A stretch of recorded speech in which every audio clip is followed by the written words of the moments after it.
Hello everyone, and welcome back to Think Outside the Board. I'm your host Brian Toohey, and this is another edition of the Kickstarter Weekly. Today's episode is for games that will complete their funding during the period from September 27th to October 3rd. Now there's a problem here, and I sort of need to apologize, I think, to you guys, at least for those of you who are already starting to follow me regularly. And that is, there's just been a lot of stuff going on personally, kind of behind the scenes. I'm doing a lot of stuff to evolve the channel, and that means kind of researching and getting new equipment, increasing my editing skills, a whole bunch of things. And then on top of it, I've been having some issues myself with some migraine headaches for the last couple of weeks, just because of changes in weather and things. It's been kind of annoying. The problem would be once I would get up and start to try to, video or edit, I'd get this headache right here in my eye that would just bury in and get really, really bad, and to the point that I felt nauseous. So that's kind of been happening the last couple of weeks. It's affected how frequently I can work to some degree. And then this last week, I had a friend come in from out of town, and he wanted to get together and play some games. And I haven't seen him for 2 years because of the pandemic, so I said okay. And all of the work kept getting pushed back and pushed back. Now, I do take this site very seriously, and I approach it in a very professional manner. And it is my intention that these Kickstarter weekly videos are going to always come out on Fridays. Maybe some days I get them out a little earlier on Thursday. Maybe some days I have a little bit of difficulty and I don't get them out until Saturday. But I really want to shoot for that Friday, and I want to have the Thursday to Saturday be the, kind of my safety range. And when I put out a video in that period, it's supposed to be for the following week. But because of all these other things happening in the last couple of weeks, last week's Kickstarter Weekly ended up coming out on a Monday, I think, instead of a Friday, and things just got pushed back and pushed back. So all of that resulted in this new video, which is supposed to be covering 10 different currently running Kickstarters. This is going to be a big episode this week. And I'm shooting this now on a Tuesday, and one of those games already funded, and 4 of them are funding today. I think they've probably already funded while I've been starting to shoot the video and things. So it's a bit of a bummer. I'm behind schedule. I'm really not happy about this. I want to be able to notify you guys about games when they are still running. And I'm not happy about sharing these games with you and have the Kickstarters already be completed. So all I can say is that I am a responsible person. I do take this seriously. I do take this professionally. This is not a situation that will be repeated, hopefully ever, but at least not often, very, very rarely. And I plan in the future to continue making those Friday publish dates. So I'm going to go into a little more detail about the plans for the immediate future, but I'm going to do it at the end of the video in the what's coming section.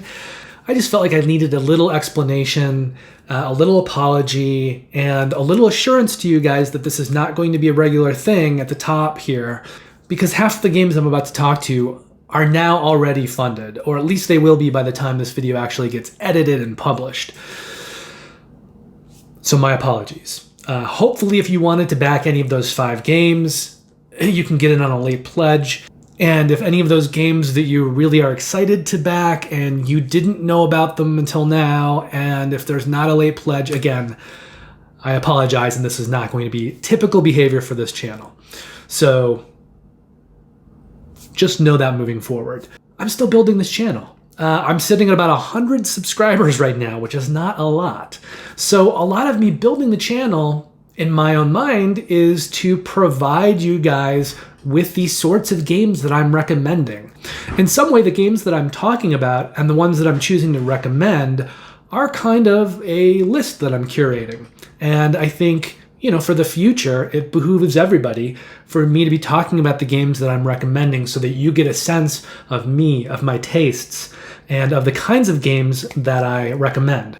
Now, I've said often that my personal preferences lean towards campaign games, sort of storytelling, adventure games, and then also very, very heavy Euros. However, I do like games that are more in the medium range as long as they have really good strategies and tactics. The thing that I'm always looking for with lighter games is games that don't play themselves. Often I think sometimes in lighter games there really aren't too many choices. The choices are almost just made for you by the structure of the game themselves. And I like, even in my lighter games, I like to have choices of impact that matter so that you can still have an engaging game playing session. So that's kind of where I stand on these things, and hopefully this will continue to be evident with the games that I highlight and select to share with you guys. I also run a website called thinkoutsideTheBoard.com, and every day there I have posts on all of the Kickstarters that came out the previous day, or most of them. I tend to not include campaigns where they're not giving information on who the designers and the artists are.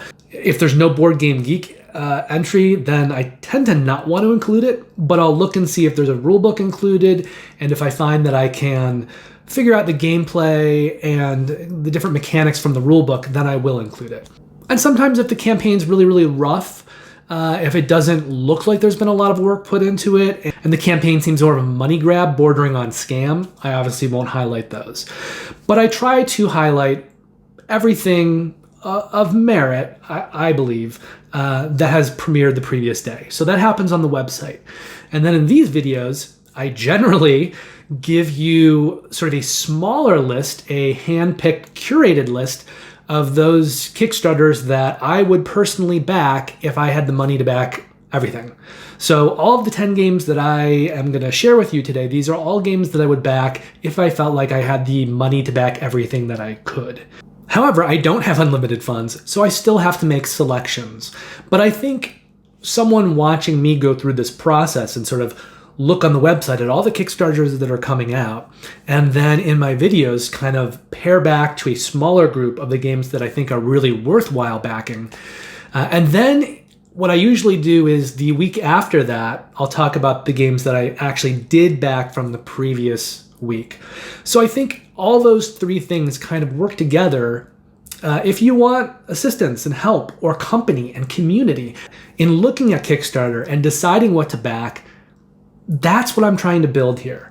I'm trying to build a website and a community that's going to do things like review games, teach games, but also give people who want a little extra camaraderie, community, and help in looking and evaluating Kickstarter and deciding what to back. That's who these videos are for.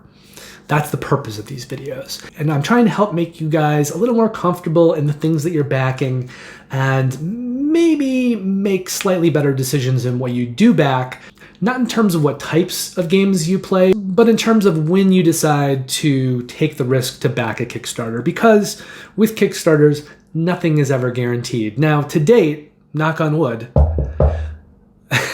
and the screen shakes, I actually still have not had a Kickstarter that wasn't delivered.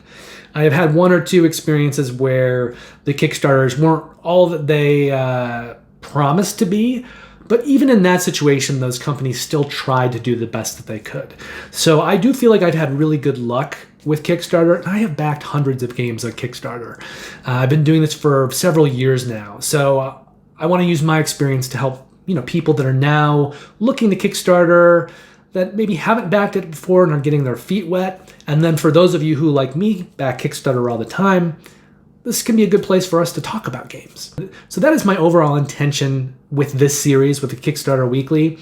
And again, I don't like to be in the position that I am right now, where when you guys see this video, half of the games in here are already going to be funded. But I do want to highlight those games anyway this week, on the chance that maybe some of them are going to have late pledges, and then even if they don't, still to kind of highlight the games that I'm recommending, because I do try to highlight a wide swath of games and not only the games that I personally gravitate towards. So for instance, today I will be talking about Dog Park, which will still be currently running when you see this. And that is a game that looks nice. I like the art for it. It's a very simple game. So if you're a really heavy gamer, it isn't something that you necessarily want. I like the dog walking theme, but it's by a first-time publisher and pretty much everyone associated with it. This is kind of their first time working on a board game.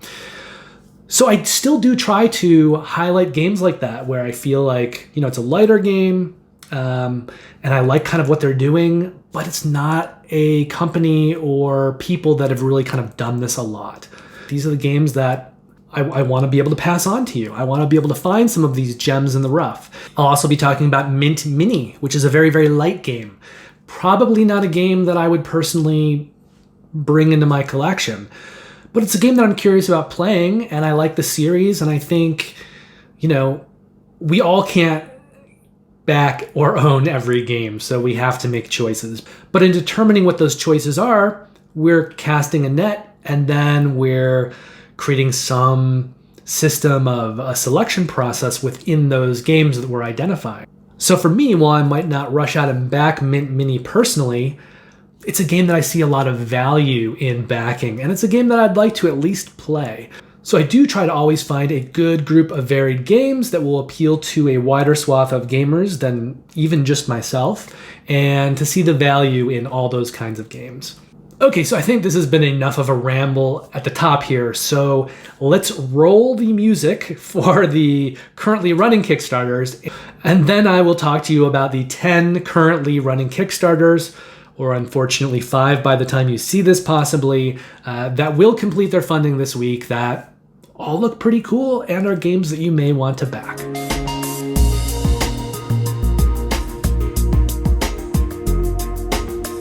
Okay, so first up on our list here is the Little Flower Shop dice game. Now, when I started compiling my information yesterday, they were at 18,000, and that was from a 12,000 minimum required funding goal, which means they were at 1.5 times their minimum required funding. However, I know that this game has already funded. So it did fund, and the campaign is complete. I don't think they're doing late pledges on this one. I'm not 100% on that, so you can check at the Kickstarter to see. You can at least go to the Dr. Finn's website through the Kickstarter, where you can back some of his other games. There were a handful of games that kickstarted last year that all look really cool, like Nanga Parbat, so maybe some of those would be of interest to you. So this is going to play 1 to 4 players. Games take about 20 to 40 minutes. It's a light game, a very light game, and I put the risk on this one at medium-low. Steve Finn and Dr. Finn's games have been doing Kickstarter for quite a while. It's mostly a one-man operation, but this is a case of somebody who has dedicated his life to this, has designed some really cool, lighter games, and I think is someone that you absolutely can trust with your pledge. Now, this is sort of a lighter version of the Little Flower Shop card game. This one has dice rolling in it and set collection.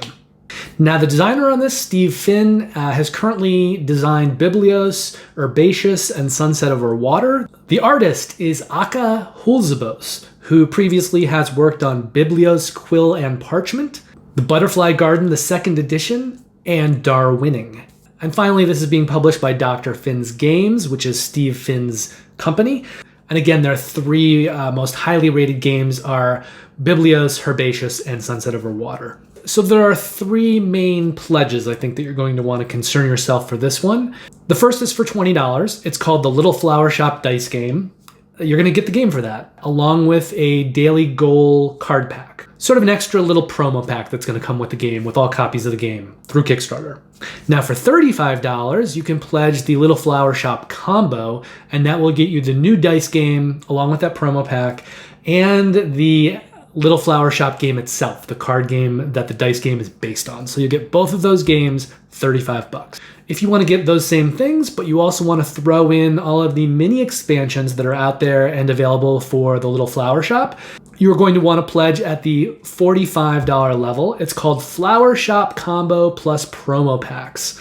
And that will give you everything in the $35 pledge, but for that extra $10, they're going to throw in all 3 mini expansions, the Employee Pack, the Mini Pack, and the Potpourri Pack. And then finally, Dr. Finn's Games is looking to deliver this in July of 2022. Now from there, I'm going to talk to you about 4 different games that are all completing their funding on September 28th, which unfortunately is right now as I'm filming this. So that means that by the time you view this, these 4 games will likely already have been funded. But I'm talking about them anyway because I want to have this conversation about these games, and I want you to know that these are games that I recommend. These are the kinds of games that I recommend. So I'm still going to talk about them rather than sweeping them under the carpet and trying to pretend that they didn't exist. And in fact, I personally have backed a couple of these. So food for thought. And then you can come back next week and I will talk to you about all the games that we're funding this week that I actually did personally back, which is always interesting, I think, to see. You know, how wide did I cast my net? What games was I looking at personally? And then when I sort of brought it in and focused on a few things, what were those games? I think that's kind of fun and interesting for you guys to think about and for me to tell you the following week. Anyway, let's start with the first of those 4 games that is funding on September 28th. It is called Agemonia. Now, this had a 117,000 minimum requested funding goal. As of late last night, they were sitting at around $256,000, which is over 2 times their initial required funding goal. Agemonia is going to play 1 to 4 players. Sessions are supposed to play in about 1 to 2 hours. It's a medium-heavy game, and I would put this one at a medium-high on the risk level. Now, essentially what this is a storytelling campaign game with miniatures. It's also cooperative, like a lot of these games are. It sort of takes its lead from, dungeon crawlers and then other kind of storytelling games that have incorporated a lot of the gameplay from dungeon crawlers. So the designer on this one is Max Wickstrom, who previously worked on Astro Drive, Realm of Wonder, and Space Freaks. And right now there are 4 different credited artists on Agemonia. The first is Chad Hoverter, who previously worked on Heroes of Land, Air, and Sea, Mice and Mystics, and Spectre Ops. The second is Tomas Jedrajek, who previously worked on Dominion Intrigue, A Game of Thrones, the board game, Magic, the Gathering, and Tyrants of the Underdark. The third artist is Jerry Kazanen, who previously worked on Eclipse, Second Dawn of the Galaxy, Flamme Rouge, Honshu, Nations, and Nations the Dice Game. The final artist here is Damian Mamalidi, who has previously worked on Brass Birmingham, Brass Lancashire, and Tyrants of the Underdark. And finally, the publisher Laudapolit, or laudapolit.fi, because they're out of Finland, they have published Eclipse, Second Dawn of the Galaxy, Flamme Rouge, Honshu, Nations, and Nations the Dice Game. Now, there are kind of 4 different pledges for this one. For $117, you can pick up the core box. For $175, you'll get the core box plus all the miniatures. So if you want the kind of blinged out, nice version of the game, you want to get that version with the miniatures. Then for $187, they have a no minis all-in. So what is added in the all-in are actually things that I don't really consider to be that necessary for an all-in, so make your own decisions here. But it's going to include metal coins, an art book, a sleeve pack for all of the sleeves in the game, and then extra dice. And for $235, you can just pledge the all-in, which will get you those same things, but you'll also get the miniatures. So it's kind of like the miniatures version with all of those extras. Now, when I'm talking about prices on games, if you're looking at my website, I do a roundup every day on the website of the previous games' Kickstarters. And on the website, when I'm talking about prices, I actually include the shipping for the continental US. When I'm doing these videos, I do not. So when I do these videos, the numbers that I'm talking about are specifically just the pledge price. I do talk about that in terms of dollars because I'm in the US. But the idea here with these videos is that ultimately, I want to reach a larger audience. And so I'm just talking about the prices for the pledge itself, and then you need to add in the shipping prices for your state or country, wherever you are. Even if you're in the US, but you're in Alaska, Puerto Rico, if you're not in the continental US, those prices for shipping are going to be higher. And of course, if you're anywhere else in the rest of the world, it's just, it could be cheaper, they could be more expensive. It depends where the game is getting made and where you are. So I just talk about the pledge price because that's universal for everyone. So I just wanted to mention that again for people who may be starting to watch these videos and don't know that yet. Now, Laudapolit is looking to deliver Agemonia in December of 2022. After that, we have the Artemis Odyssey, which is also going to complete funding on September 28th, the day that I'm filming this. And as of right now, they had a minimum required funding goal of $30,000, but they're sitting at $74,000, which is about 2.5 times that minimum required funding goal. The Artemis Odyssey is going to play 1 to 5 players. It's supposed to be played in about 1 to 1.5 hours. We're looking at probably a medium-heavy complexity on this game. And the publisher is a fairly reliable publisher. They've done a lot of stuff lately, so I'm setting their risk at medium-low. Now here's the other thing about this game. This is actually a sort of redesign of a previous game. It was made before and it was called Ad Astra. And when it was made, it came out several years after Catan. I think about 8 years after Catan, the Settlers of Catan. And it was sort of a space-themed game that was very similar to Catan. Some reviewers like Tom Vassell actually thought it was a much better game than Catan. However, Catan is sort of beloved and known by everybody. And the fact that Ad Astra, I think, came out 8 years later and it was maybe better, but sort of more complex, I think it was just too late to the party. And it never really caught on in the same way, certainly that Catan did.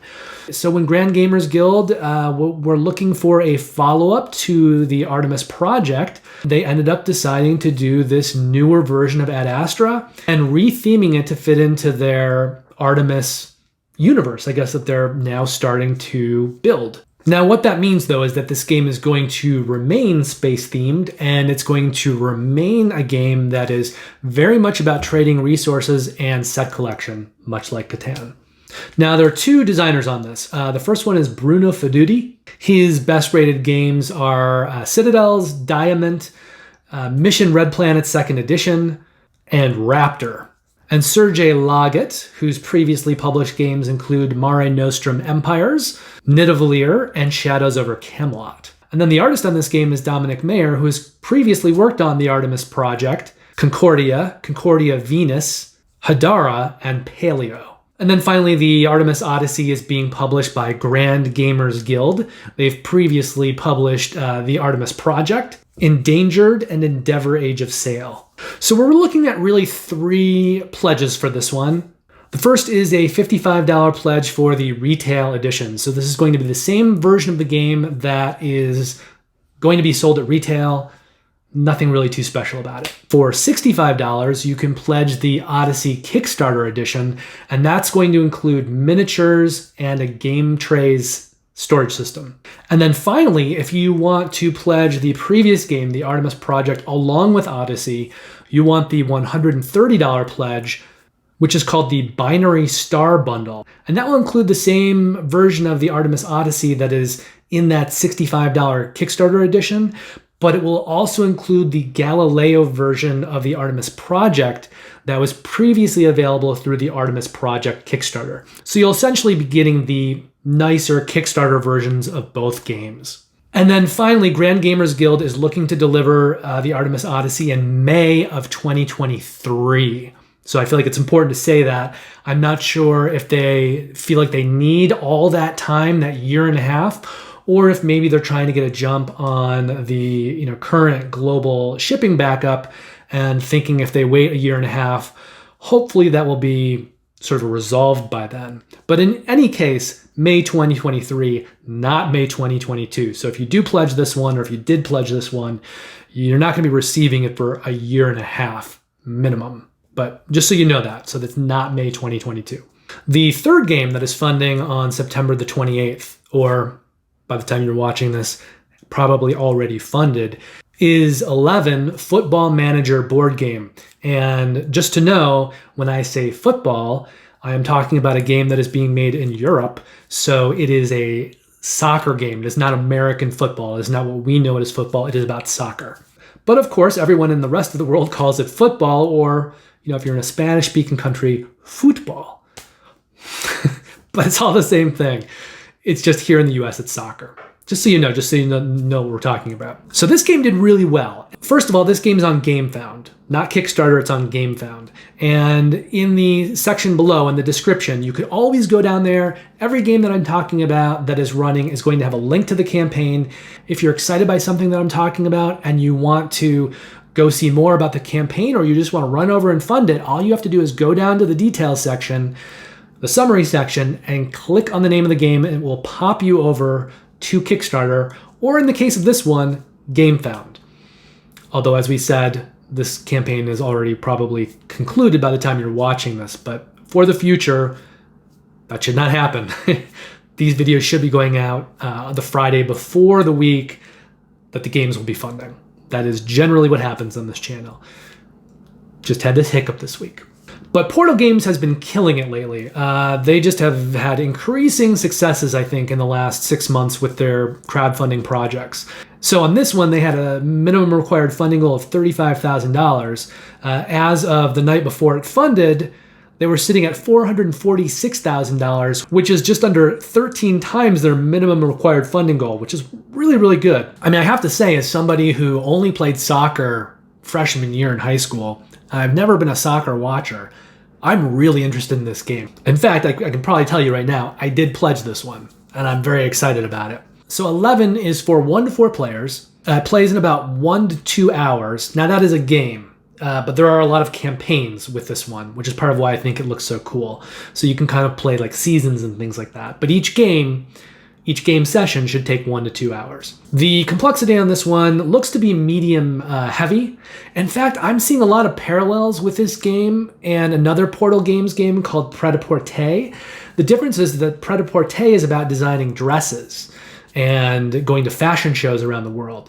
I don't think 11 is going to be that much different. It's just that the theme, instead of being about dresses, is about soccer games. So you're going to be dealing with mechanisms that are probably somewhat similar in some ways, but they're sports themed and they're about putting together a soccer team and, who you're playing in your games. Portal, though, has been doing a great job with their Kickstarters. They've been delivering things well from what I've seen, so the risk level on this one is going to be low. And as I've said, this feels very similar to Pret-a-Porter to me, but it's going to have that sports soccer theme. It's still going to have an economic theme, and it's still going to be about set collection, really. And it's going to have a lot of kind of different campaigns that you can do. Now, the designer for this one is named Thomas Jansen, and he's previously worked on Club Stories, Everything Must Go, and a game called You Go with an exclamation point. And essentially 11 is, I believe, a redesign of Club Stories. And that always makes me feel a little bit more safe to back something knowing that it's already been a game. It's already out there. It's already playable. It's already solid. So when they do a redesign and they're just building up something that's already theoretically good. But it's not as much of an unknown quantity. Now there are 2 artists on 11. Mateus Kopaz has previously worked on Pret-a-Porter. Maybe that's part of why I think it looks so similar, because it also has one of the same main artists.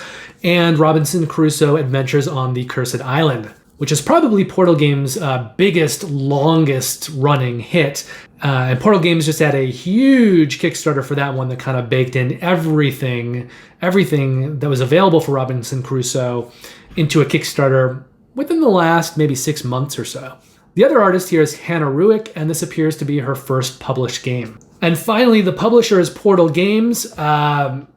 Big publishers, done a lot of stuff. Their biggest, highest rated games are 51st State Master Set, Detective, a modern crime board game, Imperial Settlers, Empires of the North, and Robinson Crusoe Adventures on the Cursed Island. Now, there are 2 main pledges for this game, but there are some other things that you can kind of add on as well. So for $70, you can pledge the base game, which is just the base game. For $150, you can get the all-in pledge, which is going to include 5 different expansions.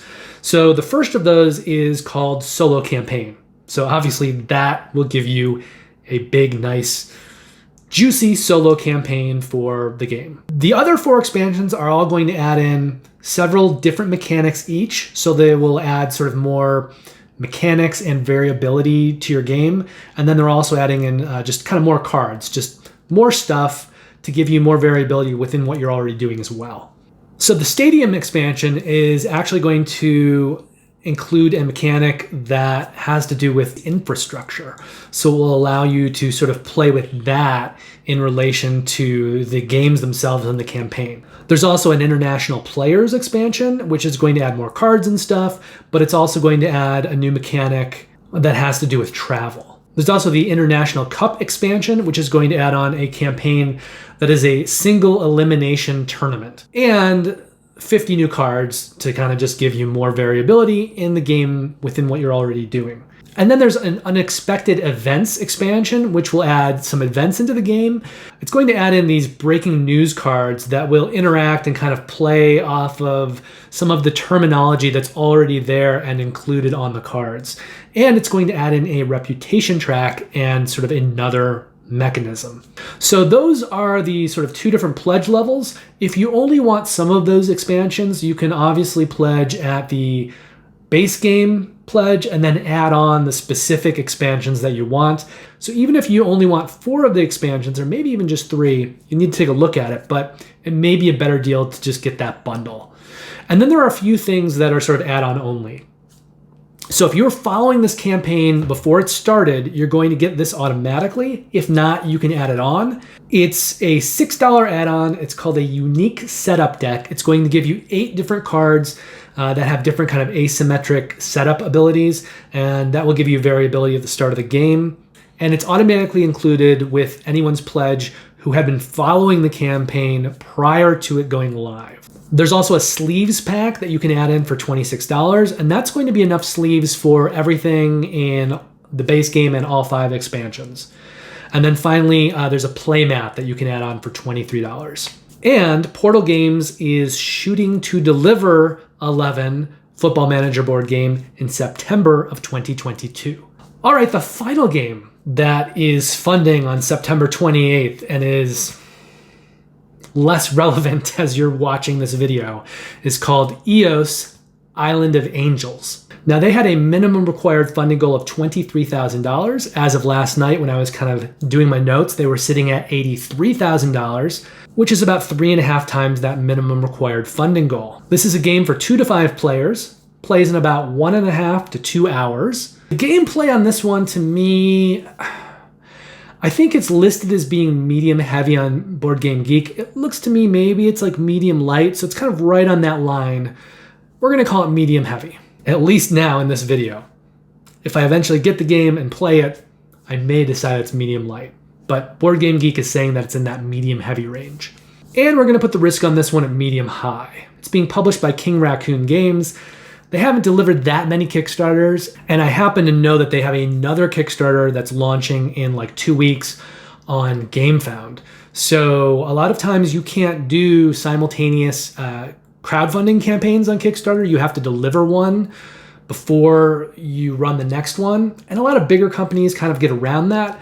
Right now, it looks like King Raccoon Games is going to get around that by doing this campaign on Kickstarter and then the one in 2 weeks on Gamefound. So they're going to be running on 2 different crowdfunding platforms, which means there aren't going to be rules saying that they can't run those kind of concurrently before one gets delivered. So I think that's just one more thing to be aware of, and that's one more reason that I'm putting the risk on this one at medium high instead of medium low.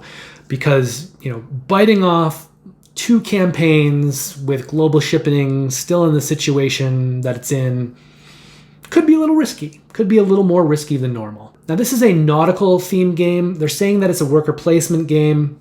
I kind of digress with that. You will be moving a pawn around on a player board and choosing actions, and you can't go on the same action that you were at before. But to me, that's more of action selection because you're doing it on your own player board. You're not competing for worker placement spots with the other players. However, there is also a main board that's going to have player ships moving around. And in most of those areas on that board, there is not worker placement spaces, but occasionally there can be little cards that come out with a monster or a certain situation. And you may want to stay in an area of the board for more than one turn to kind of let things build up and maybe fulfill 3 turns worth of occupancy on one board space before you leave. And I suppose you could look at that as being kind of a worker placement like action, because if you're on there and you're on one card and you're kind of waiting for it to fill up with cubes that indicate that you've been staying there and waiting for 3 turns, one could look at that as kind of a worker placement space, I suppose.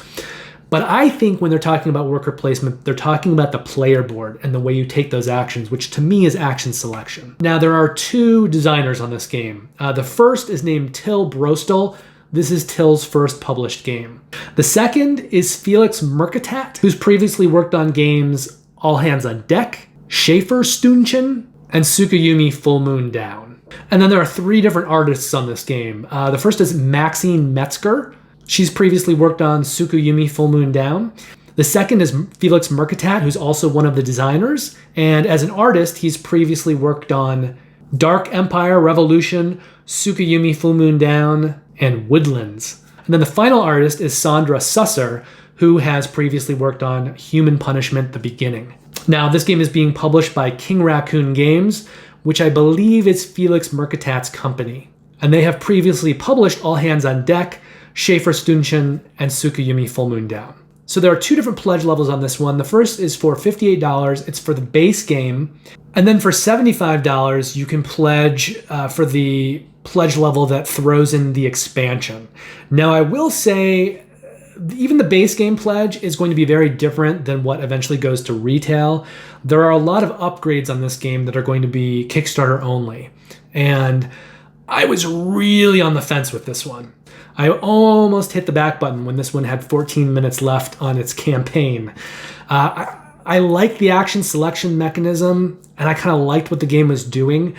Ultimately, I already do have a lot of games that I backed last month, a lot of games I know I'm backing next month. More stuff is coming out. And so I was just looking at the kind of amounts that I'm spending on Kickstarters last month and this month. And so for this one, which, while I liked the gameplay, I thought it looked pretty cool. There's a thing happening with action selection where there are several things on your player board you're going to be activating every turn. And they kind of chain together and they create some nice decision-making spaces. And so I'm sort of intrigued by it, but I really do think it's more of a medium-light game than the medium-heavy game that Board Game Geek is kind of saying it is right now. And while I think I would really enjoy playing the game a couple times, I think maybe it's just not the game for my collection. So I ultimately decided not to pull the trigger and back this one, but I was right there on the edge, and there's a lot about this game that looked very attractive to me, especially with the Kickstarter upgrades that were available through this campaign. I think if you do want this game, getting the Kickstarter version is definitely the way to go. And then finally, King Raccoon Games is looking to deliver this game in December of 2022. Now, before I go to the next game here, I realized I started shooting this video without turning on any lights, but it's getting darker as I'm recording. So I'm just going to put those lights on right now. I'll cut around it, but you will see a jump in the light as I start talking about the next game, just to know that's what that was. Okay, now you can see me a little bit better as I continue talking about the 5 remaining games that are currently running, that actually will be currently running as you're watching this video. So the first of those games is Dog Park, which is going to complete its funding on September the 30th. Now, this game has done very well in its Kickstarter campaign, especially when you account for the fact that this is a first-time publisher running a Kickstarter for the first time, and most of the people involved, designers and artists, are first-timers as well. So they started with a $17,000 minimum required funding goal. Right now, they're sitting at $293,000, which is amazing when you're looking at a game and a company that kind of didn't have an audience going into the campaign. So that number that they're sitting at is 17 times that minimum required funding goal. Pretty good. This is a game for 1 to 4 players. It can be played in 45 to 90 minutes. This is a light game. So there's a lot about this game that looks very attractive art-wise, but this is a light game, just something to know going in. If you like light games, this is going to be an amazing game for you. If you like really heavy games, take a close look before you back. It may be too light for you. You may like it anyway, though, because you may find the game charming, the theme, the dogs, the art. But it's not a heavy game. It's a light game, a very light game. And gameplay-wise, the main mechanics here are auction, bidding, and set collection.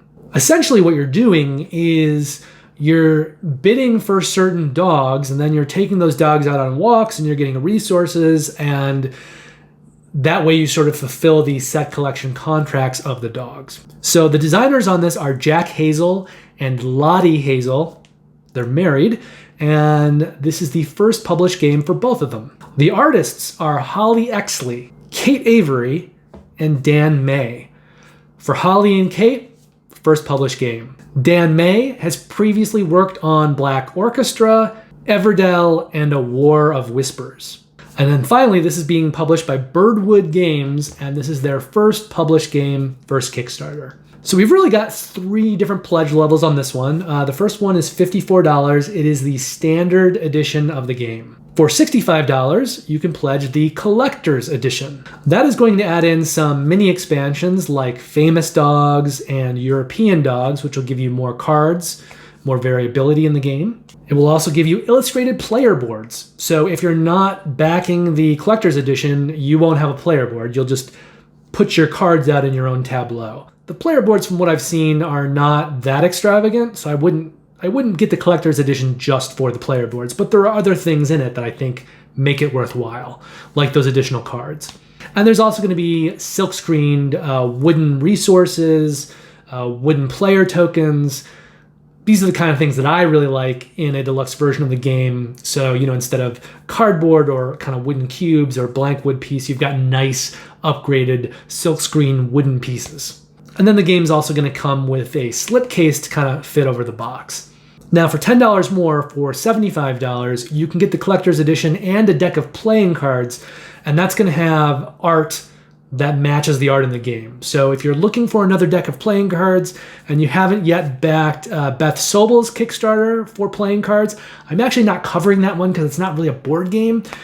But if you want playing cards, go back Beth Sobel's playing cards game. Go look at that, because I think every gamer can stand to have some extra decks of playing cards around. And if you're gonna have some playing card decks around, why not have them be nicer, something better than a generic like bicycle deck? So Beth Sobel has a Kickstarter out right now for some very, very cool playing cards. But if you're not doing that and you want to get a cool set of playing cards, another place you can do it through this Kickstarter for that $75 pledge, and you'll get the collector's edition of this game along with a really cool dog-themed set of playing cards with this really attractive, I think, kind of watercolor or maybe ink art that is found in this game. And then finally, Birdwood Games is looking to deliver Dog Park in August of 2022. Also on September 30th, Mint Mini will complete its funding. Now, this is the latest in a series of very, very, very tiny little games that are being delivered and can be sort of stored in little mint tins, or tins that look like mint tins. Hence the mint theming of the game. So you can, have a little tin, put it in your pocket, and then you find yourself somewhere, whip it out. Hey, I've got a board game, a little tiny board game in a mint tin. So they've made a bunch of these. I think there's been about 5 of these made previously. So this is kind of an ongoing series. And these are small, light, relatively easy and quicker to produce games. So the minimum required funding goal on this one was $10,000.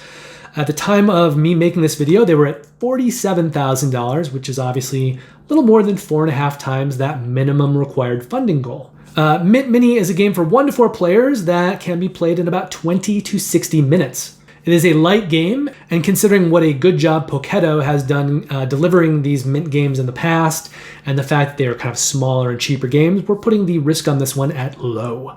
This is kind of a curious little entry into the series. It's got dice drafting, but essentially what it's doing is it's kind of a collection of all of the other Mint games. So it's going to borrow mechanics from all of those other 5 games, pull them together in a game that gives you a little piece of everything and kind of showcases the series. So at the end of the day, it really is kind of a dice drafting game, but it's going to have a bunch of other mechanics, and it's going to kind of compile those mechanics together.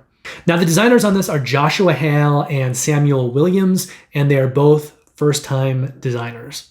There are 2 artists on this game, Felix Jansen and Thomas Tamblin. And both of those artists have worked on Mint Cooperative, Mint Delivery, and Mint Works. So again, they seem to be kind of like in-house Mint artists. And then finally, the publisher is Poketo. And again, their 3 most popular, highest rated games are Mint Cooperative, Mint Delivery, and Mint Works. So there are a ton of pledge levels on this one. Basically, it's $10 a game. So if you pledge the $10 pledge, you're getting Mint Mini. If you pledge for $20, you're getting Mint Mini and 1 tin, meaning one additional mint game of your choice. If you pledge for $30, you're going to get Mint Mini and 2 tins, so 2 additional games. $40 will give you Mint Mini and 3 tins. However, $45 will give you Mint Mini and new promos. So you're not getting any other games in that. It's not 3 more games and the promos. No, it's just Mint Mini with some promos. There are 12 different promos, and they are all of the new promos for all of the various games. So there were 6 promo packs available previously for certain other Mint games. With this Kickstarter, they've designed 12 more promos, so 18 promos total. So I think the idea here is if you have all those other games, you have all those promos, and you're just looking to get the new stuff, pledge at the $45 level, you'll get Mint Mini and you'll get all of the new promos, all 12 of them. For some of the games, there's 1 promo pack. For some of the games, there's 3. But for all of them, it's between 1 and 3 promo packs. Now, if we go to the $50 pledge level, we're going to go back to Mint Tins. So you're going to get Mint Mini, but this time you're going to get 4 tins. For $60, you're going to get Mint Mini and 5 tins. Now from there, we're going to jump another kind of half step to $65. And at the $65 pledge level, you're going to get Mint Mini, and you're going to get those promos, all 12 promos. So this is kind of similar to the $45 pledge, but that extra $20 is getting you what's called a lunchbox. And that is a bigger Mint carrying case that you can put all 6 Mint tins into. So Mint Mini and the 5 previously produced Mint games. However, this $65 pledge level will not include any of those previous 5 games or the original 6 promos. If you want those, you have to pledge more. So at the $80 pledge level, you're going to get all of the tins. So Mint Mini, all 5 games, and you'll get the lunchbox. However, you're still not getting the promos. But you will be getting all 5 previous Mint games, which include Mint Bid, Mint Control, Mint Cooperative, Mint Delivery, and Mint Works for $100. If you pledge at the $100 level, you're going to get all the tins and all the promos, which means it's like taking that $80 pledge level and then it's just adding all the promos onto it. However, when I say all the promos, I mean all the promos.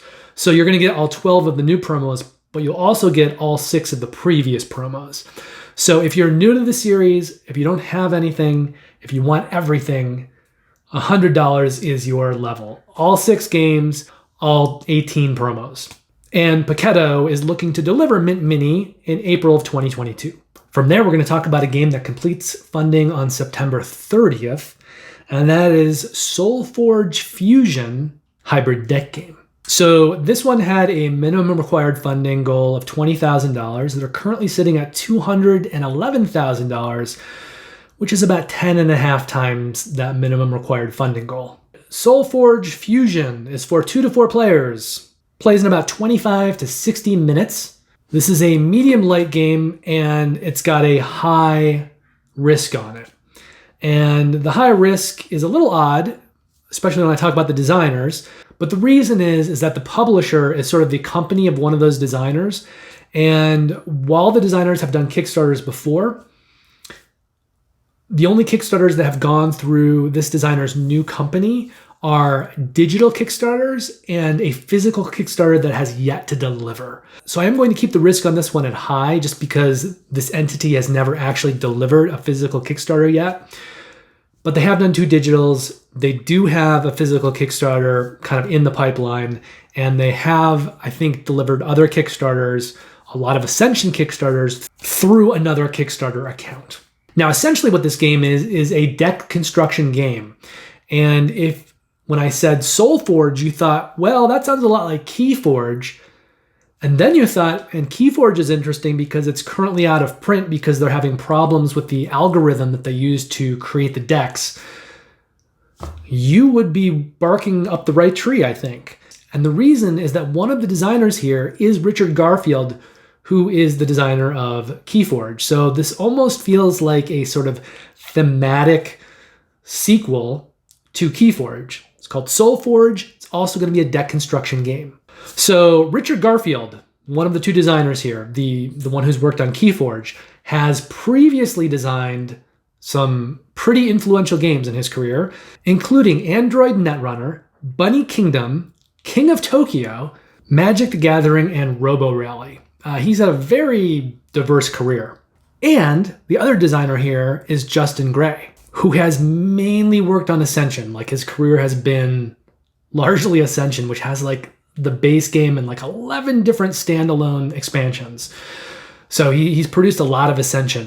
And in fact, his top-rated games that he's worked on include Ascension, Ascension Return of the Fallen, Ascension Storm of Souls, and Shards of Infinity.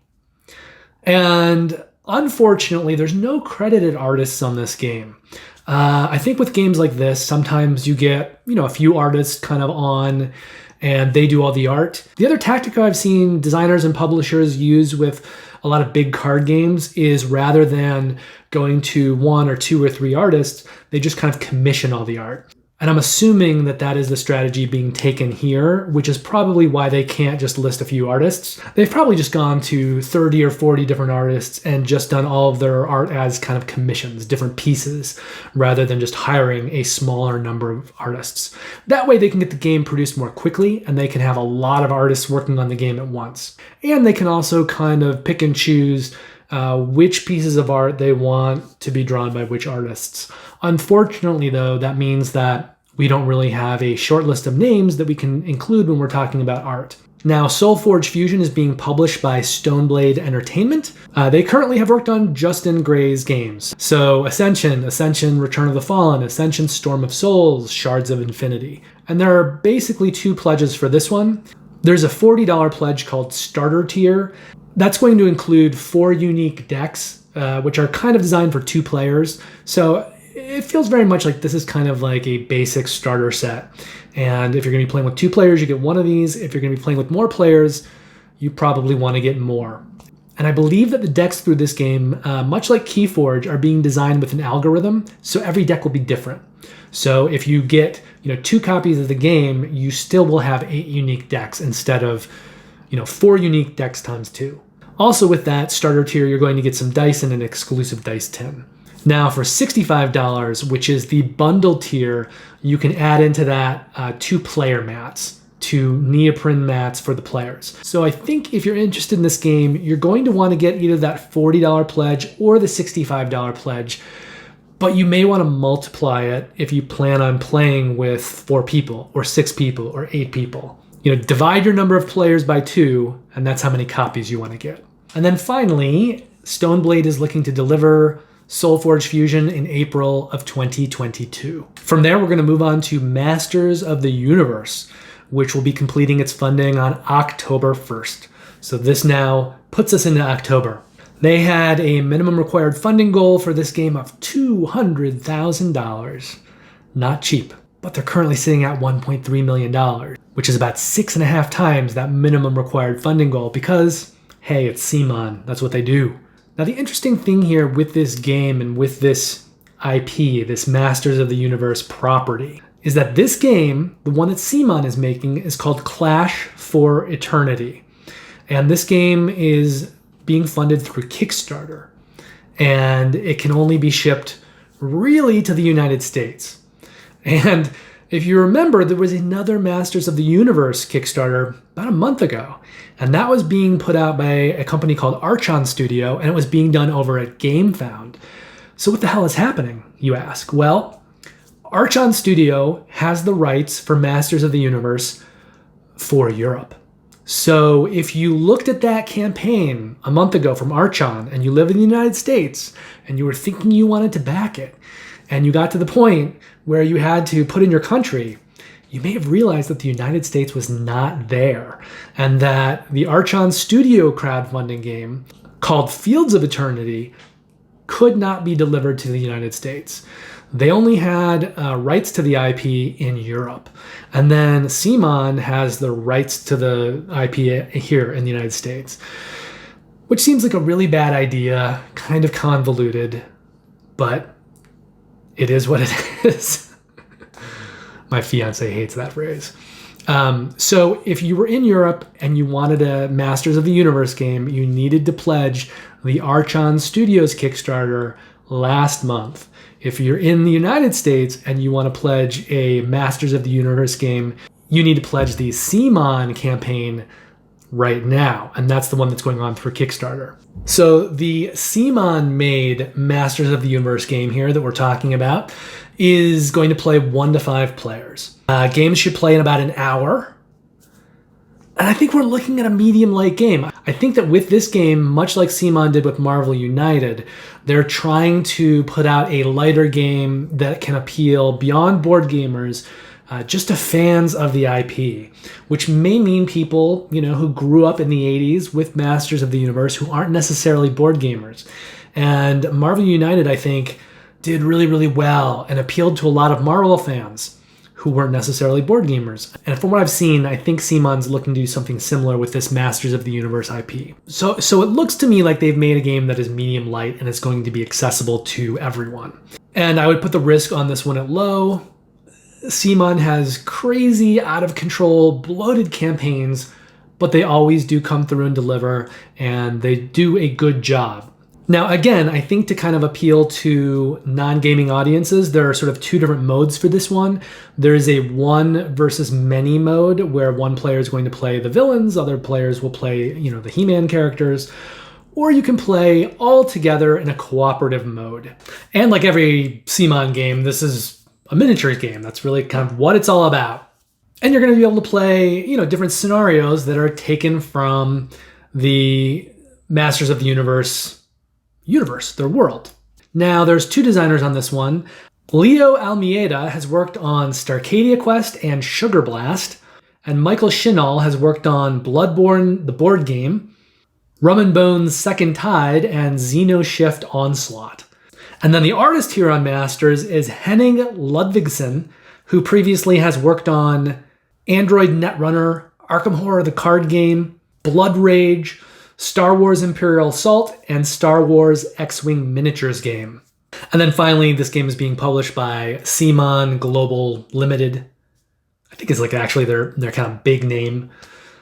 And they've previously published Arcadia Quest, Blood Rage, Cthulhu Death May Die, Rising Sun, and Zombicide Black Plague. I mean, they've done all of these Zombicide games. So there are 4 main pledge levels on this one, although it's CMON, so they're going to kind of throw in all these extras, and the pledges aren't going to include all the extras.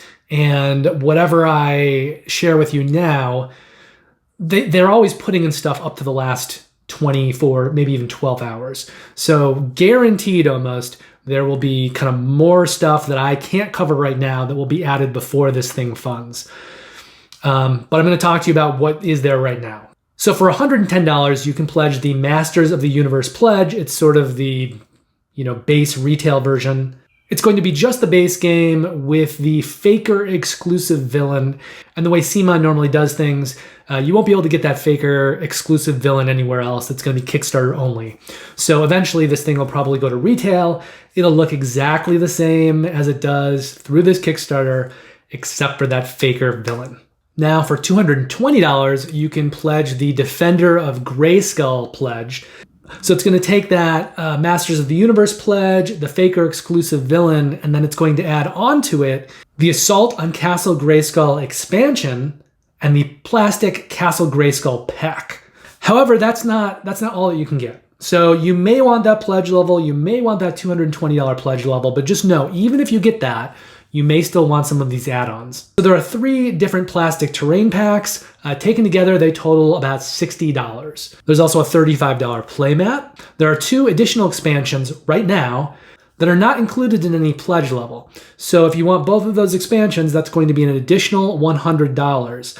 And just from what I've seen with CMON in the past, I think it's very likely that before the campaign ends, there will be at least 1 more expansion. So just keep your eyes peeled and be aware and look around if you're wanting everything. And then there's also a $12 marble dice pack. It just has, kind of more extravagant, nicer, upgraded dice. So if you want all of that stuff, you're going to need to pledge, whichever pledge. I'm assuming the $220 pledge, and then add on, $60 of plastic terrain packs, $100 of additional expansions, $35 for the playmat, which puts us up at, if you're getting everything, $415, and that doesn't even include shipping. And then, of course, the $12 dice as well, if you wanted to throw those in. And then Simon is looking to deliver this Masters of the Universe game, which, again, is called Clash for Eternity, which is different than that Archon Studios game, Fields of Eternity. That's the Europe one. The US one is Clash for Eternity, and they're aiming to deliver it in October of 2022. Okay, that brings us to the final currently running Kickstarter for this edition of the Kickstarter Weekly. And that Kickstarter is going to be the Relics of Rajavihara and the Montalbo's Revenge expansion. And this one will fund on October 1st. So this is a solo game. And it's really an expansion Kickstarter because Relics of Rajavihara was on Kickstarter previously. So the minimum required funding goal for this campaign was fairly small. It was just $4,000. But they're currently sitting at $51,000, which is just short of 13 times that minimum required funding goal. Now, this is a solo game. This is for one player only. And games are supposed to last about 20 minutes. I'm going to put the complexity on this one at light and the risk at high. And here's the thing. It's the same publisher that did the base game. They did a really good job, from what I hear, with the base game, but that was really their first published game and their first delivered Kickstarter. So in my mind, they haven't quite graduated from high yet. The other thing to know here is that this is sort of a campaign-style puzzle game. So I believe you have a certain number of levels in the base game, like maybe, I think it's 50, but to me it feels like almost like a mobile game, like a board game version of kind of like a mobile puzzle-y game. And then with the Montalbo's Revenge expansion, it's almost like you're buying a little expansion pack for your mobile game with more levels. Again, from what I've seen, I think that this works really well as a board game, but just know that it is kind of mechanically similar to maybe a mobile game, a mobile puzzle game. So the designer on this, Joe Slack, has previously designed King of Indecision and Kingdom's Candy. And the artist, Tristram Rawson, has previously worked on Cosmic Colonies, Kingswood, and Tranquility. And the publisher here, Crazy Like a Box, pretty sure this is Joe Slack's company. And so the one game that they've published previously is the base game, Relics of Rajavihara. Now, I don't typically talk about print and play pledges. The purpose of this, as far as I'm concerned, is to talk about physical pledges for the consumer. So I don't talk about print and play pledges. I don't talk about really high $1,000, $2,000 pledges that will give you some kind of vanity reward, like having a card with your image drawn on it. And I don't cover, kind of group pledges for retailers that retailers might back. So I'm really kind of looking at the pledges that are physical copies for single consumers. And of that, kind of after we get past the print and play pledge levels, we're going to be left with 3 pledge levels. The first is for $26. It's called Montalbo's Revenge, and it's just the expansion. So this is for somebody who already has a physical copy of the base game and they want to add on the expansion to their collection, $26. If you just want the base game, you can pledge that pledge level, $49, base game. And that will get you the base game plus the 20-level Thrill Seeker bonus pack. And if you want to get everything, you're going to want to pledge at the $69 pledge level. It's called the All-In, and that's going to give you everything from that $49 base pledge, which also includes those 20 bonus levels, plus it will add in Montalbo's Revenge. And then finally, Crazy Like a Box is looking to deliver this Montalbo Revenge expansion in September of 2022. All right, so that completes the 10 currently funding Kickstarters, or 5, that I was profiling in this episode of the Kickstarter Weekly. I do not have any acquired games to talk to you about. Nothing came in. Actually, something did come in right as I was filming this video, and so I will be talking about that next video. That's going to be the Merlin Big Box, and we'll see next week, well, actually in about 2 or 3 days, if anything else comes in the interim. I don't think there will be. So probably next video, I will only be talking about the Merlin Big Box as an acquired game. I also have no personal pledges to talk about during this period. There were 4 games that I covered last week, although I actually intended to cover 5. I had another error with last week's Kickstarter Weekly, where I was already running late and I forgot to include Dungeons of Infinity Kingdom Cost. However, I realized it kind of as I was uploading and stuff, and I did include information about it in the details, which is why you should probably always look at the details section just to double check. So I did not personally back any of those 5 Kickstarters from last week, including Dungeons of Infinity, although I was very close on several. So no pledged games, no acquired games. I am going to talk to you quickly about the 4 games that I've played in this last period.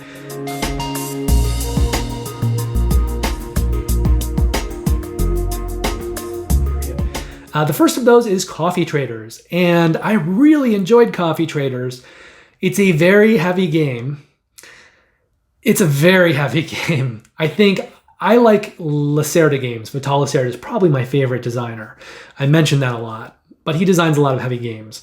And I also really like the Mind Clash team, and I need to go back Voidfall because I'm really excited about that Kickstarter, and I'll be talking about that in the coming weeks for sure.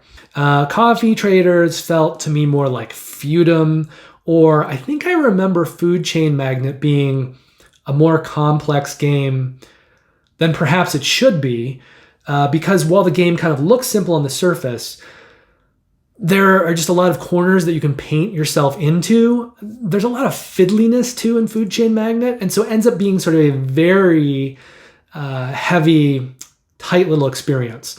And Coffee Traders to me was kind of up there with Food Chain Magnate and Feudum, perhaps even higher.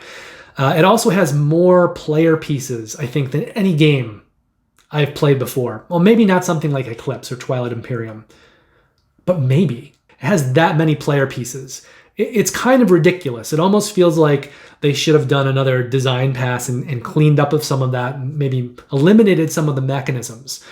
What it does is it creates a game where, even more so than a lot of other games, you're playing Coffee Traders with many, many mechanics in the game, many ways of scoring points.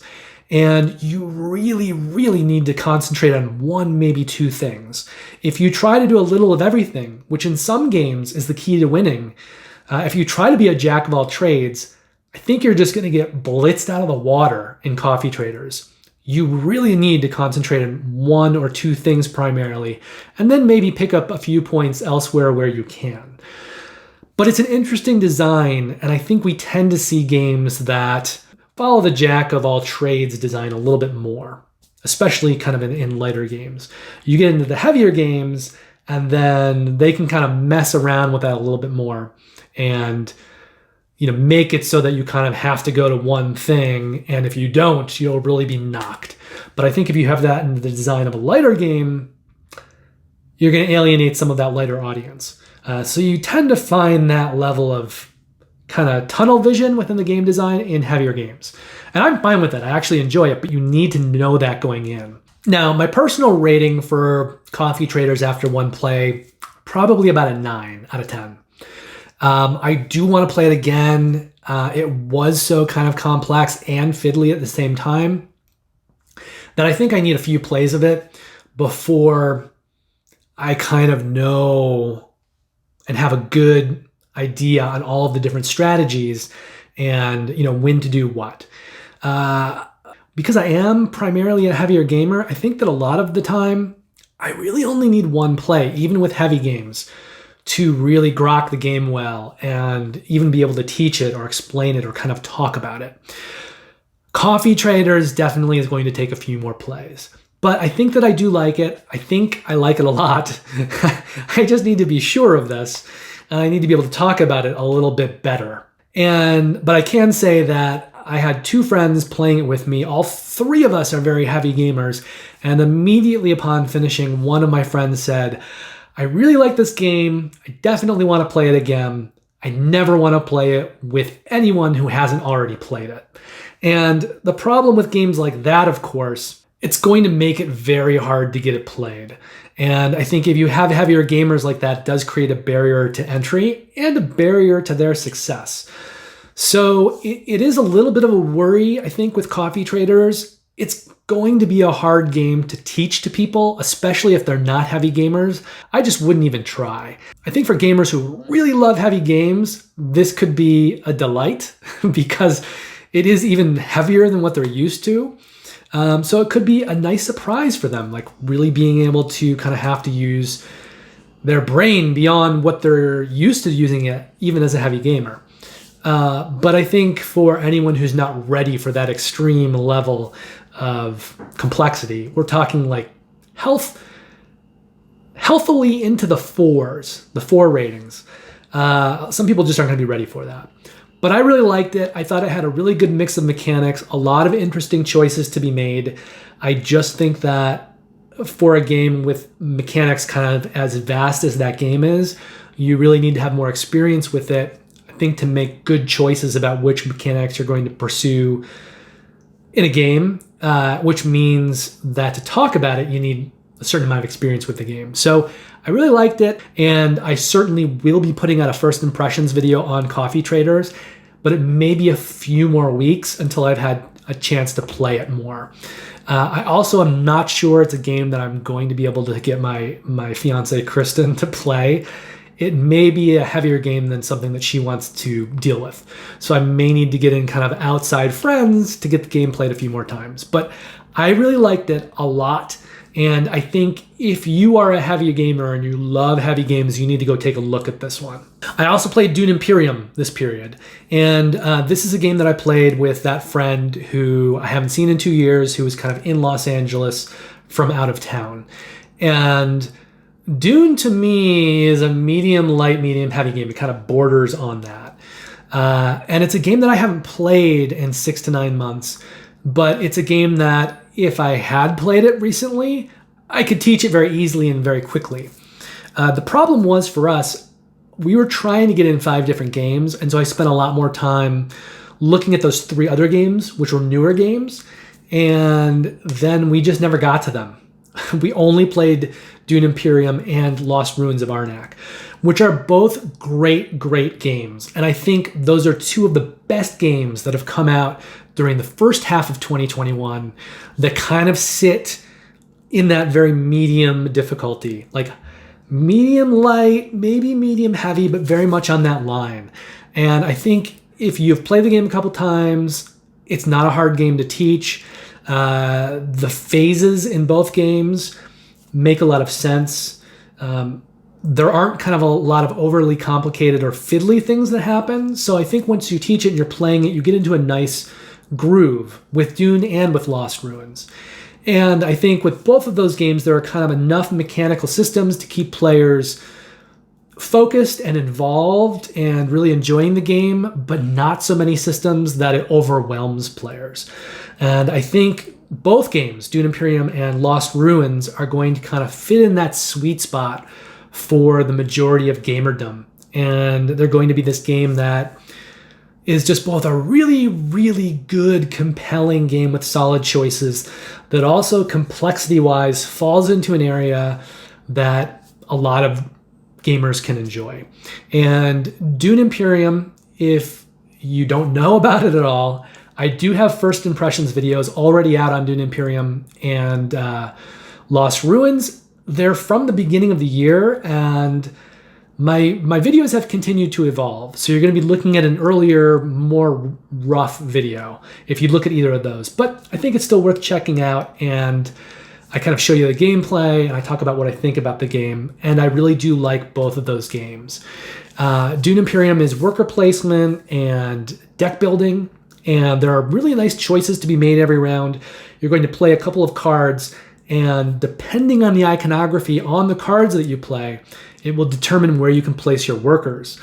And then at the end of the round, you'll play a certain number of cards that you didn't play for worker placement spots, and you'll kind of get some currency that's on the bottom of those cards that will help you buy more cards, as well as potentially some combat strength that you can use for the big combat round that happens every round, that will give you things like victory points or various kinds of resources or abilities if you win them. So there's a lot of kind of good mechanical systems in Dune Imperium, and I like the way that they work together. And I think it's a game that's going to work for most gamers. I'm just going to jump ahead and talk about Lost Ruins of Arnak. I usually go in alphabetical order, but since I've already kind of half talked about Lost Ruins, While I was talking about Dune, I'm just going to kind of continue on. So Lost Ruins is also a worker placement game that has a lot of cards. So there's kind of hand management involved. It is also a deck building game. And you won't necessarily be using the cards to take your worker placement actions like you do in Dune. Instead, you'll be using them for one-time abilities or maybe some end-of-game scoring. You've got two kind of cards that you're dealing with: artifacts or items. Items, when you buy an item, they're kind of more common. They're easier to buy, and you buy them with money, but they will go into your deck, and so you won't have immediate use to them. Artifacts, on the other hand, are more difficult to get, especially at the beginning of the game. And if you get one of those, you can immediately use its ability, and then you'll discard it at the end of the round. And when it eventually comes back to you, through your normal deck building cycle, you'll be able to use it again, but you'll need to pay a scroll for that, or a tablet. So I like the different mechanics for acquiring two different cards. And there's also a system where you're doing worker placement. You're going to different dig sites. Sometimes you're discovering them. Sometimes you're digging in them for various resources. Sometimes you're trying to fight or subdue a guardian at a newly discovered dig site. And then there are kind of like a couple tracks that you go up. Or really there's one path that you can go up, but it has kind of divergent paths. And you'll get a lot of victory points if you make it all the way up to the end of that track. It's got a theme and art that I think are very compelling and attractive, at least to me. They kind of pull me into the gameplay. And there's enough mechanical systems that they give you good choices and a good variety of choices, and choices that kind of play and chain off each other really well. And I think that just like Dune Imperium, Lost Ruins of Arnak fits into this category of really, really good, solid games that kind of fit in that medium complexity level that I think will appeal to most gamers, and that most gamers can be taught and can play.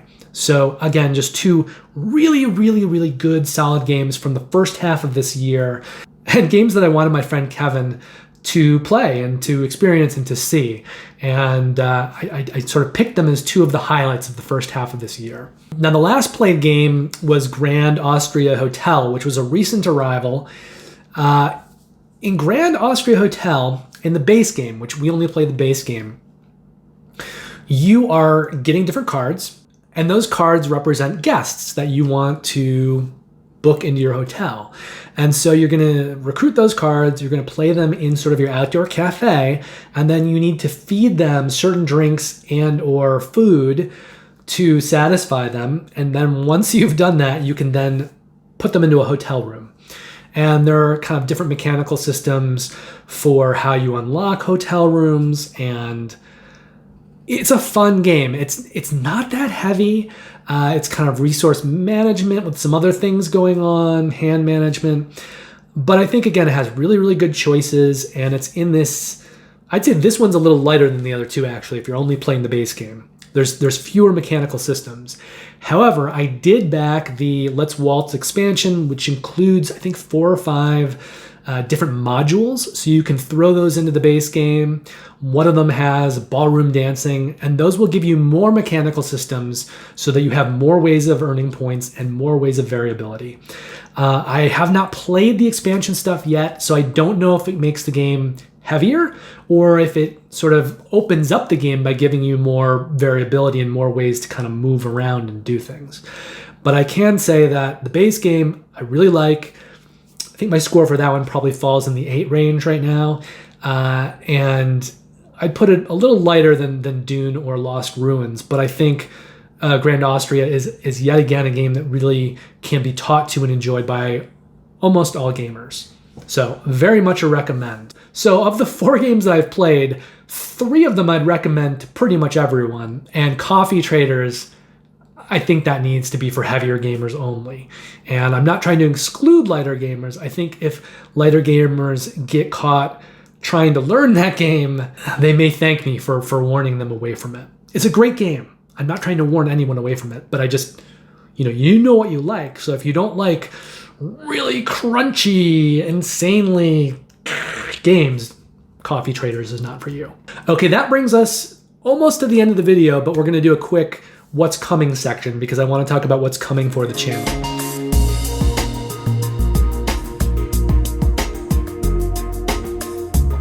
Now, I mentioned at the top of this video that I'd sort of gotten behind, which means I am now recording this on a Tuesday, and it's supposed to come out no later than Saturday because the games I'm talking about are the games that are funding this week. I'm recording it on a Tuesday, and it should be good for people who want to check out those last 5 games that are currently still running. Then here's what's going to happen the rest of the week. I have already shot my first impressions video for Shasen, and that will be being edited tomorrow. Tomorrow also, I'm going to be spending a lot of time probably working on the website because Tuesday is always the big day.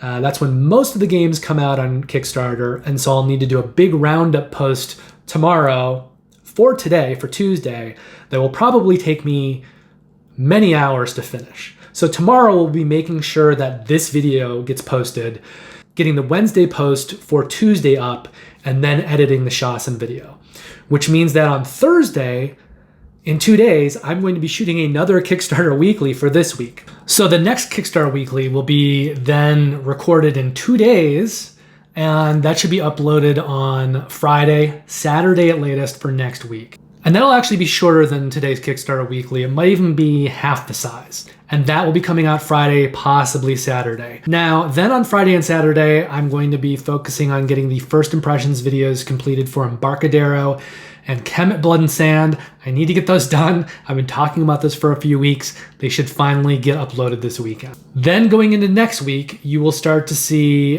full teach-in reviews for Chronicles of Crime 1400 and 1900, 2 different videos. And then I will begin starting to play 2400, which is now just released, but a full teach-in review for that one is probably further out. So next week, you will get those 2 Chronicles of Crime full teach-in reviews. You will also get a third Kickstarter Weekly at the end of next week.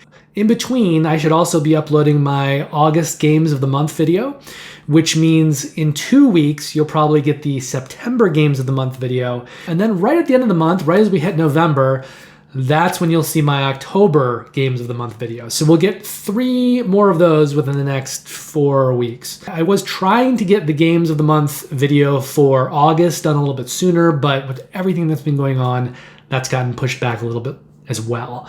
But that will be out next week, along with the 2 Chronicles of Crime. From there, I'm not sure what's going to be produced next, but I can give you a list of games. These are the games that you will see first impressions videos for me within the next few weeks. So I'm going to have Coffee Traders. Once I finally get some more plays in on that, I'll do Hadrian's Wall. I'll do Import-Export Definitive Edition. I may or may not do the Initiative. I'll do Oath, Chronicles of Empire and Exile, although that's another one that I need to get several games in within the campaign before I kind of talk about it. So I need to find a few people and then, have them willing to play several games. Also, Stronghold Undead, which I'm actually really excited to play, but that's also a very, very complicated, heavy game. It's a kind of one-on-one tower defense game. And I know my fiance does not want to play that, or probably does not, so I'll have to look to other friends to play that one with me. And then finally, Summoner's War Master Set, the new 2nd edition. So those games will all be getting the first impressions treatment within the next, let's say, month and a half. After I catch up with those, I'll be continuing to do first impressions videos, but you'll probably only see them maybe twice a week, just as games come in, whether those are new retail games or new Kickstarters that are being delivered.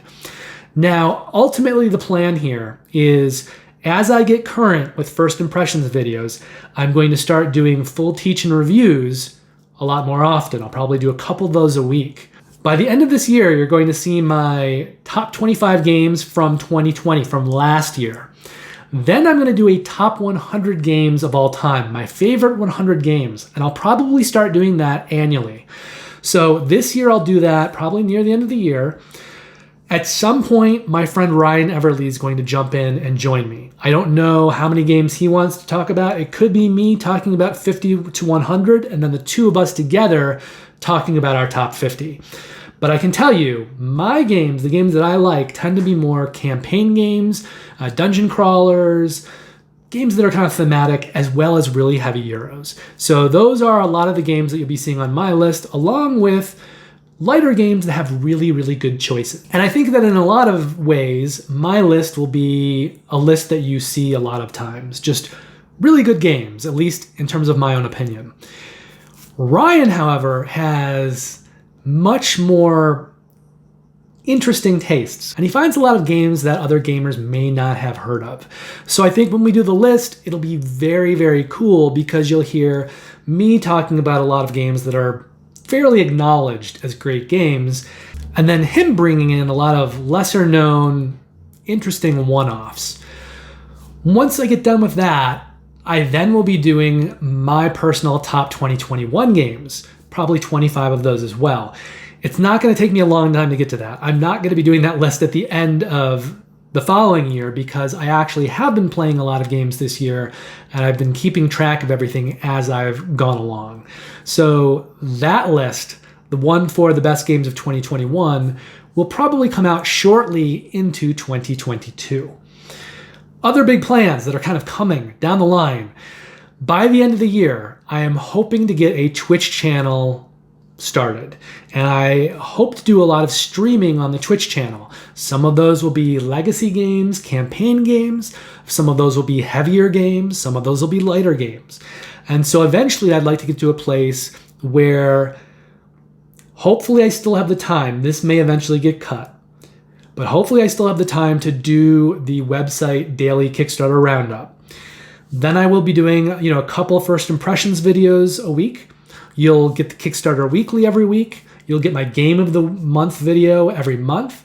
And I'll start to do full teaching reviews combined with streaming plays on Twitch. And I'll kind of alternate those as I can and kind of as time allows.